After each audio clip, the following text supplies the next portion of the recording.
Morning class. हम आज करेंगे क्वेश्चन नंबर 6।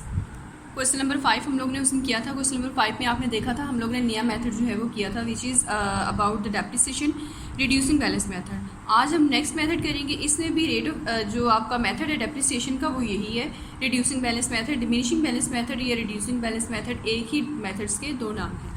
तो इस क्वेश्चन में अगर हम देखें, रिक्वायरमेंट हमारे पास ये है कि फर्म ने मशीन परचेज की है 1 जुलाई 2002 को, और उसने इसकी इंस्टॉलेशन पे जो 24,000 है वो एज ए वेजिस जो हैं वो वेजिस चार्जेस जो हैं वो पे किए हैं। मशीन अकाउंट बनाना है पहले 4 सालों के लिए। मेथड है डिमिनिशिंग बैलेंस मेथड, और अज्यूम ये किया जा रहा है कि हर साल कंपनी अपने अकाउंट्स को 31 दिसंबर को क्लोज करती है। रेट ऑफ डेप्रिसिएशन 10% है। सारी रिक्वायरमेंट्स आपको दे दी गई हैं, यानी ये कि कंपनी ने 2,10,000 से की वैल्यू की मशीन परचेज़ की है। उसने अपने इंस्टॉलेशन के चार्जेस 24,000 पे किए हैं। 4 सालों के लिए आपने अकाउंट्स को बनाना है। वो 4 सालों तक का अकाउंट जो है वो आप लोगों ने प्रिपेयर करना है, लेजर्स बनाने हैं 4 सालों तक के लिए। डेप्रिसिएशन का रेट भी उसने आपको बता दिया। तो हम स्टार्ट करते हैं क्वेश्चन को। डेट रेफरेंस एक डेबिट साइड पे भी क्रेडिट साइड पे भी मैंने पहले से लिखी है। तो पहले साल जब कंपनी 1 जुलाई को परचेज़ कर रही है तो डेफिनेटली कंपनी ने परचेज़ किया होगा एसेट, तो कंपनी का डेबिट हो जाएगा। क्रेडिट क्या होगा? Bank account. वैसे तो अब आप लोगों की ग्रिप हो चुकी होगी इस पर, लेकिन फिर भी वर्किंग में मैं आपको एंट्रीज करवा देती हूँ ताकि अगर किसी स्टूडेंट की कोई कन्फ्यूजन हो तो वो क्लियर हो जाए। डेट होगी 1 जुलाई। जब कंपनी हम जो है वो इंस्टॉलेशन के चार्जेस जो है वो पे करती है या फ्रेट वगैरह के चार्जेस पे करते हैं, वो भी एसेट की वैल्यू में ही शामिल होते हैं।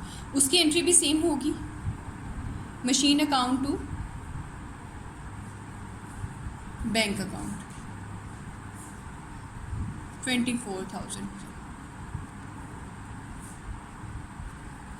और ये 2,10,000 से। तो अब हम इसको लेजर में पुट कर देते हैं। डेट है 1 जुलाई।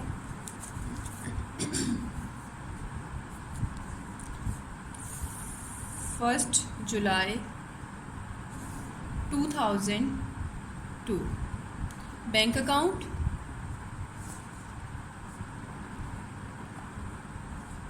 2,10,000 से। अगेन बैंक अकाउंट, यही ट्रांजैक्शन हम रिकॉर्ड करेंगे लेजर में 24,000 से। साल के एंड पे और कोई एक्सपेंस नहीं है मशीन अकाउंट में, लेकिन डेप्रिसिएशन चार्ज करनी है। अकाउंट्स क्लोज हो रहे हैं 31 दिसंबर 2002 को। जब डेप्रिसिएशन चार्ज करते हैं, आपको मालूम है डेप्रिसिएशन एक्सपेंस होता है। जब भी एक्सपेंस इंक्रीज़ होगा तो वो डेप्रिसिएशन डेबिट होगा, और क्रेडिट किसके अगेंस्ट कर रहा है, किसकी वैल्यू को डिक्रीज़ किया जा रहा है, एसेट की वैल्यू को, तो मशीन क्रेडिट हो जाएगी। हम यहाँ पे पुट कर लेते हैं। इट्स मीन एंट्री होगी आपकी डेप्रिसिएशन टू मशीन। 2,10,000 से वैल्यू थी। अब मशीन परचेज़ की है 1 जुलाई को, और अकाउंट्स क्लोज हो रहे हैं 31 दिसंबर को, यानी 1 जुलाई से लेकर 31 दिसंबर तक जितने महीनों के लिए मशीन कंपनी में इस्तेमाल में रही है उतने महीनों तक की डेप्रिसिएशन करेंगे। अब 2,10,000 plus 24,000 total value of machine 2,34,000।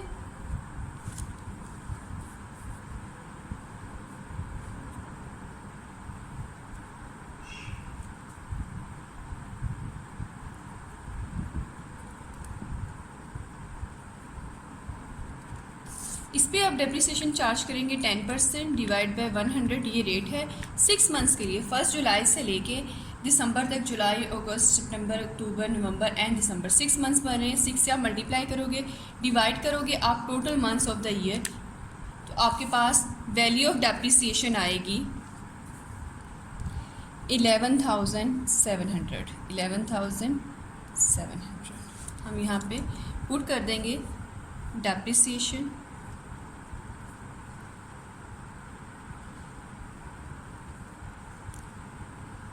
11,700। साल के एंड पे हमारे पास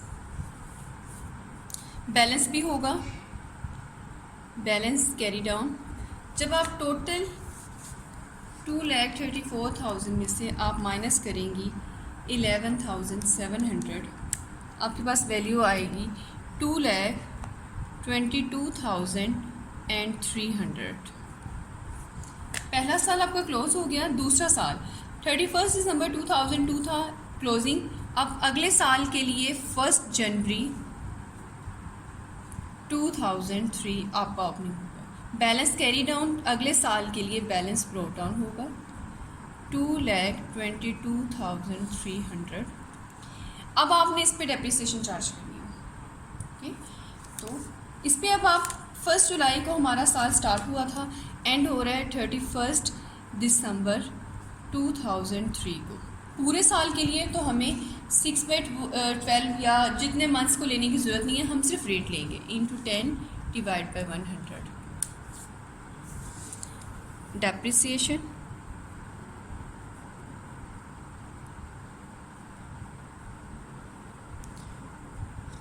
22,230। ओके,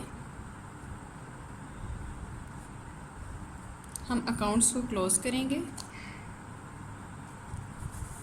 टोटल वैल्यू आएगी आपके पास यही 2,22,300, 2,22,300।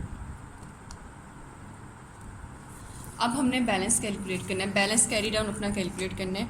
2,22,300 में से आप माइनस कर देंगे 22,230 को, आपके पास आएगा balance carry down which is 2,70,000।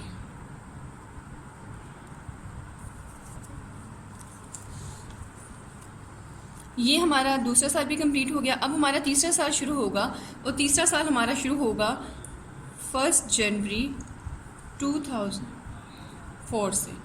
Balance brought down 2,070। और इस साल और कोई ट्रांजैक्शन नहीं है, साल के एंड पे हम सिर्फ डेप्रिसिएशन चार्ज करेंगे। साल का एंड होगा हमारा 31 दिसंबर 2004 को।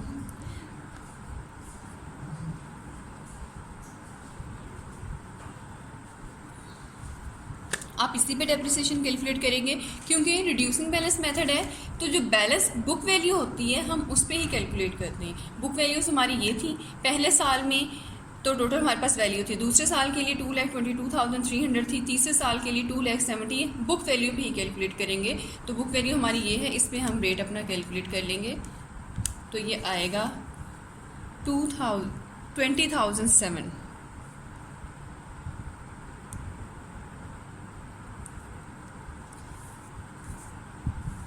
और कोई ट्रांजैक्शन नहीं है, तो हम अकाउंट्स को क्लोज कर देते हैं। बैलेंस कैरी डाउन अपना कैलकुलेट कर लेंगे।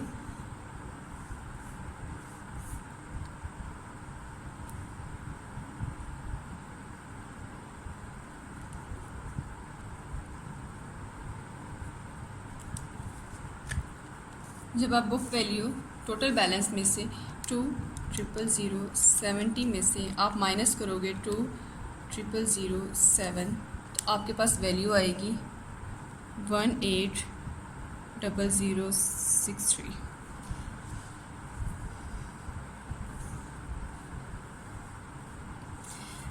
तीसरा साल भी हमारा मुकम्मल हो गया। हमारी रिक्वायरमेंट है फर्स्ट 4 ईयर्स, तो उसके लिए तीसरा साल मुकम्मल हो गया। अब हमारा है चौथा साल। चौथा साल शुरू होगा 1 जनवरी 2005 से। बैलेंस 31 दिसंबर 2004 को बैलेंस कैरी डाउन यहाँ के लिए 2005 के लिए बैलेंस ब्रो डाउन होगा, और 18,0063 हमारे पास बुक वैल्यू मौजूद है। इस पे ही हम कैलकुलेट करेंगे अपना डेप्रिसिएशन का रेट, तो वो होगा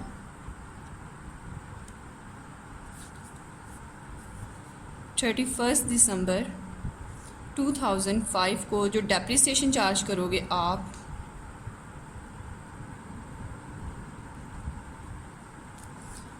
$18,006। ओके, और तो कोई एक्सपेंस भी नहीं है इसका, तो हम अकाउंट्स को क्लोज कर देंगे।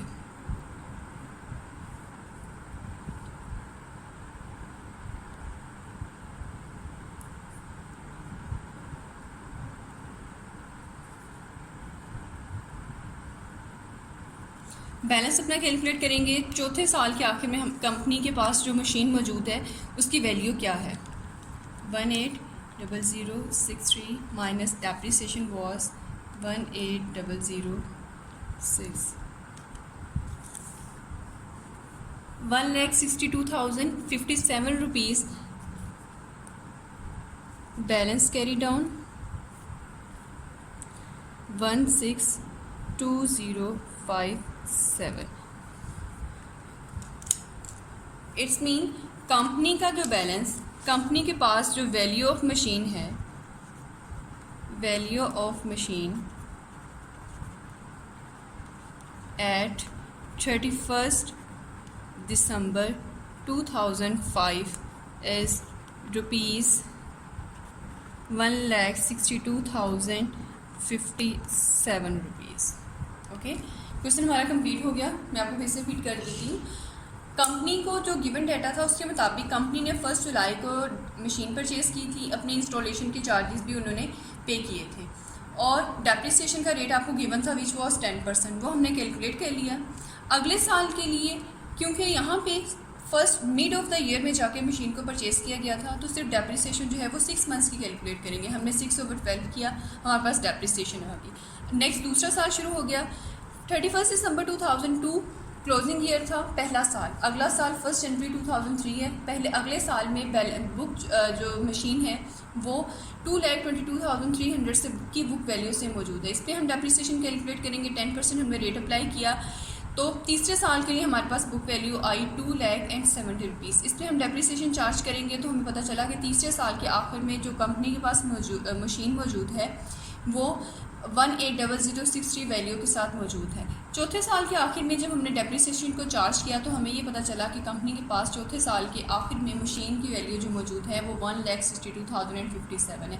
रिक्वायरमेंट थी आपकी 4 सालों के लिए। 4 सालों तक कंपनी ने 10% डेप्रिसिएशन चार्ज करते हुए जो कंपनी के पास मशीन मौजूद है वो 1,62,057 से थी।